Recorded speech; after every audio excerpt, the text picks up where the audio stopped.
The church was packed. 300 guests sat in polished pews, watching as my husband stood at the altar in his $1,000 tuxedo, waiting for his bride. Only the bride wasn't me. I sat in the back row, dressed in black like a mourner at a funeral. Which, in a way, I was. I was mourning the death of my marriage, my trust, and the man I'd thought I loved. The organ music swelled. The doors opened, and there she was, Tiffany, my husband's 23-year-old assistant, walking down the aisle in a dress that cost more than my car. David's face lit up with joy. The same joy he'd once shown me, the same joy he'd faked for 10 years while he was planning this moment. The minister began to speak. Dearly beloved, we are gathered here today. I stood up. Every head turned. David's eyes found mine, and the color drained from his face. Tiffany stopped walking, confused by the interruption. I am sorry to intrude, I said, my voice carrying through the shocked silence. But I believe this wedding can't proceed until we address a small legal matter. I walked down the aisle, my heels clicking against the marble floor like a countdown. When I reached the altar, I handed David a manila envelope. What is this? He whispered, his hands shaking. Divorce papers, I said sweetly, signed by a judge this morning. Oh, and David, the prenup you made me sign. It turns out it is invalid. Something about full disclosure of assets that you failed to provide. I turned to face the guests, raising my voice so everyone could hear. You see, my ex-husband thought he was being clever. He hid millions of dollars in offshore accounts. He transferred our marital assets to shell companies. He did everything he could to make sure that if I ever left him, I'd walk away with nothing. I looked at Tiffany, who was starting to cry. But what he didn't know, I continued, is that I've known about his little scheme for 2 years. And I've been preparing for this day ever since. I turned back to David, who looked like he might faint. The judge awarded me 50% of everything, David. The houses, the cars, the businesses, the hidden accounts, all of it. And since you transferred everything out of our names to avoid the settlement, well, let's just say you are in a lot of trouble. The minister was staring at us with his mouth open. The guests were whispering frantically. And David, my husband, my betrayer, was crumpling the divorce papers in his trembling hands. You can't do this, he said, his voice breaking. Rebecca, please. We can talk about this. We could have, I said. 2 years ago, when I first found out about Tiffany, we could have talked. When I found the hotel receipts, the credit card charges, the text messages, we could have talked. But you didn't want to talk, David. You wanted to play games. I leaned in close enough to smell his cologne, the same scent he'd been wearing the night I followed him to the hotel. So I learned to play them better. I met David Chen at a charity gala in Manhattan. I was 28, working as an event coordinator for a nonprofit, making just enough to afford a studio apartment in Queens. He was 32, handsome, successful, the owner of a small chain of upscale restaurants. You have the most beautiful smile, he'd said, handing me a glass of champagne. Has anyone ever told you that? They hadn't. I'd always been the plain one, the responsible one, the one who stayed late at work and went home to frozen dinners and Netflix. David changed all of that. He sent flowers to my office. He took me to restaurants where the menus didn't have prices. He introduced me to his friends, successful, glamorous people who treated me like I belonged. Within 6 months, we were engaged.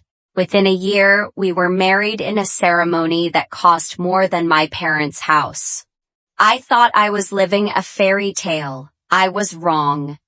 The problems started small, as they always do. David was controlling about money. He handled all the finances, paid all the bills, made all the investment decisions. When I asked to see our bank statements, he laughed and called me cute. You're not a numbers person, Rebecca. Let me handle the boring stuff. You just focus on being beautiful. I should have pushed harder. I should have insisted. But I was so grateful to be loved, so afraid of seeming difficult, that I let it go. Then there was his mother, Patricia. Patricia Chen had never approved of me. I wasn't Chinese. David was second generation, born in America but raised with traditional values. I wasn't wealthy. I didn't have the right connections. I was, in her words, beneath her son. David could have married anyone, she told me at our wedding reception, her smile never reaching her eyes. A doctor, a lawyer, someone from a good family, but he chose you. I suppose that is romantic. She spent the next 10 years reminding me of my inadequacies. I didn't cook the right foods. I didn't dress the right way. I didn't produce grandchildren fast enough, though God knows we tried. The doctors said David had a low sperm count, but Patricia blamed me. Of course she did. In my day, she'd say, women knew how to take care of their husbands. They knew that a man's success depended on his wife's support. Perhaps if you were more attentive, David wouldn't have to work so hard. I smiled and nodded and tried to be the perfect daughter-in-law. I learned to make dumplings from scratch. I attended family gatherings where I was the only person who didn't speak Mandarin. I swallowed my pride every time Patricia made a cutting remark. For David. I did it all for David. I found out about Tiffany on a Tuesday. David had told me he was going to Chicago for a business trip, meeting with potential investors for a new restaurant concept. He kissed me goodbye at 5 a.m, told me he loved me, said he'd be back on Friday. That night, I was scrolling through Instagram when I saw it. A photo posted by one of David's business associates, taken at a restaurant in Manhattan. And there, in the background, was my husband, with his arm around a young blonde woman who definitely wasn't me. I stared at that photo for an hour. I zoomed in. I analyzed it. I told myself it was innocent, that she was just a colleague, that there was an explanation. Then I checked our credit card statements. The hotel charges were there. The restaurant bills. The purchases from lingerie stores I'd never heard of. David wasn't in Chicago. He'd never been to Chicago.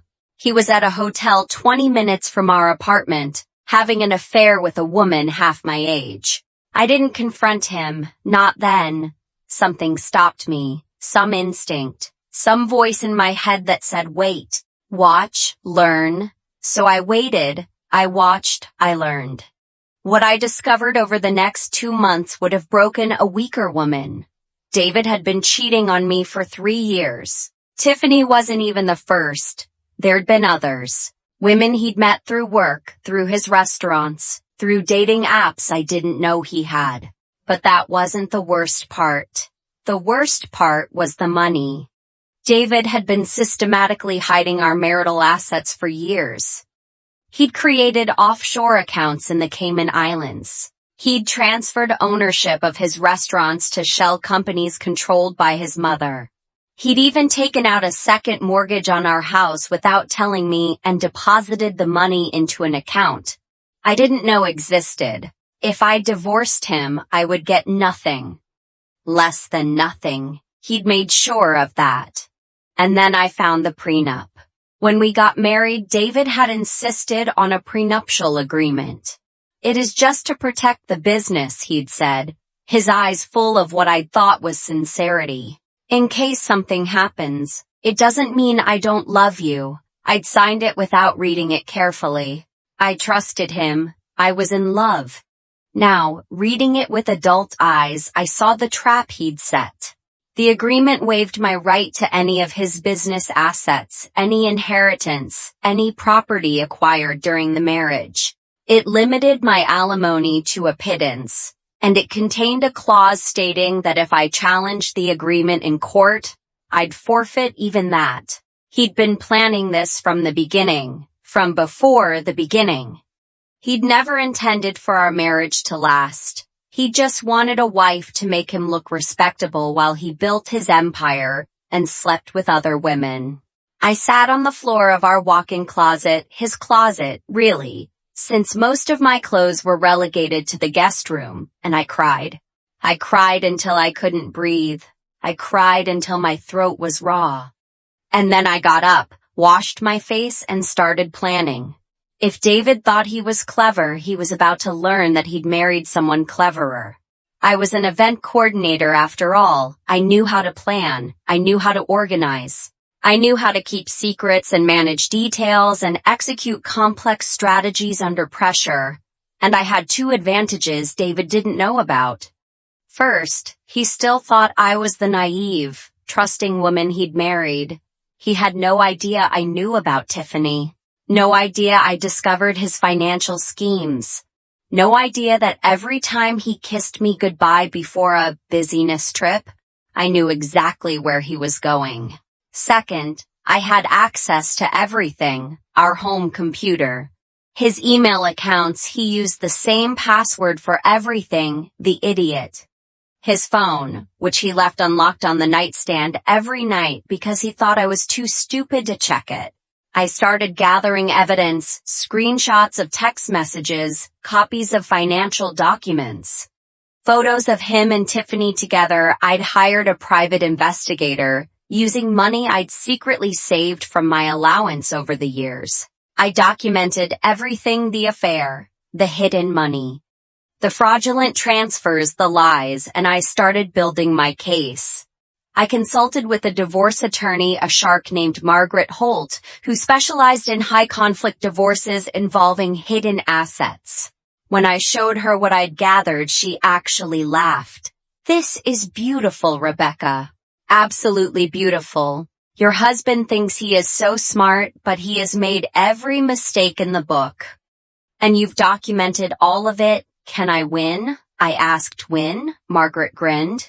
"Rebecca, by the time we're done, your husband is going to wish he'd never heard your name." The hardest part was pretending. For 2 years, I played the role of the oblivious wife. I smiled when David came home late. I believed his excuses about business trips. I acted grateful when he bought me jewelry purchased with our joint credit card, which I was now documenting as marital waste. I even played nice with Tiffany. Yes, you read that right. I met her. I befriended her. I made her think I was the supportive boss's wife who wanted to help her career. "David speaks so highly of you," I told her at the company Christmas party, offering her a glass of wine. "He says you are his most valuable employee." Tiffany blushed, clearly uncomfortable. She was young, I realized. Young and stupid, and probably convinced that she was in love with my husband, that he was going to leave me for her, that they were going to have a life together. "Thank you, Mrs. Chen," she said. "I really admire your husband. He has taught me so much. Please call me Rebecca." I squeezed her arm, and I am sure he has. David's very hands-on with his employees. I watched the blood drain from her face. She knew that I knew, or at least she suspected. But she didn't tell David. She was too afraid, too invested in the fantasy. Good. That would make what came next even sweeter. While I was playing the dutiful wife, I was also building my legal case. Margaret and I discovered something crucial. David's prenup was invalid. Under New York law, a prenuptial agreement requires full financial disclosure from both parties. David had hidden assets when he drafted the agreement, lots of assets. That meant the entire document was void. We also discovered that his transfers of marital property to his mother and his shell companies were fraudulent, illegal even. If I could prove he was hiding assets to avoid a divorce settlement, the court would not only award me my fair share, they'd penalize him for his deception. But I needed more. I needed to catch him in the act. I needed proof that he was still actively concealing assets, still committing fraud, still lying to the court. So I set a trap. I told David that my mother was sick. Cancer, I said. She needed me to come home to Ohio for a few weeks to help care for her. Of course, David said, barely hiding his excitement. Take all the time you need. I'll be fine here. I knew what he'd do. I'd made it easy for him. I'd left our financial documents accessible. I'd accidentally left my laptop logged into our joint accounts. I'd even mentioned in passing that I'd been thinking about divorce, that I was unhappy, that I didn't know if I could stay married to him. I wanted him to panic. I wanted him to move money. I wanted him to create the evidence I needed. He didn't disappoint. Within 48 hours of my departure, David transferred $2 million from our joint investment account to an offshore account I hadn't known about. He created a new shell company and transferred ownership of his most profitable restaurant to it. He even started the process of selling our house without telling me. I was watching all of it. I'd installed monitoring software on our home computer before I left. I had alerts set up on all our accounts. Every transaction, every transfer, every lie was documented in real time. And then came the piece de resistance. David proposed to Tiffany. He did it at the restaurant where they'd had their first date. He bought her a ring that cost $50,000 charged to a credit card I paid for. He even set a wedding date 3 months from then. He was going to divorce me and marry her without ever telling me. He was going to serve me with papers, claim I'd abandoned the marriage, and walk away with everything. He really thought I was that stupid. I let him plan the whole wedding. I let him send invitations to 300 people.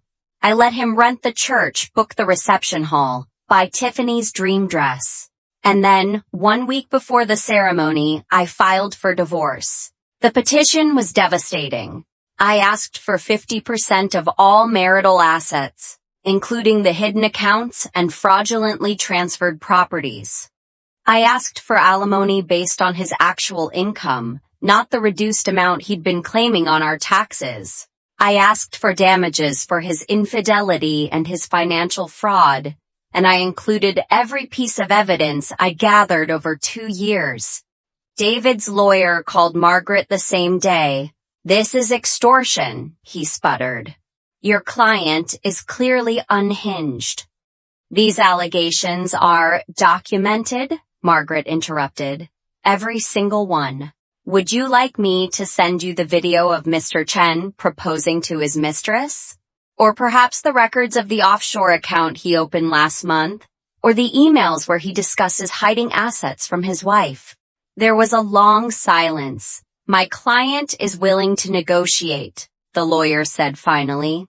"No, he is not," Margaret said. "Mrs. Chen is going to trial. And she is going to win.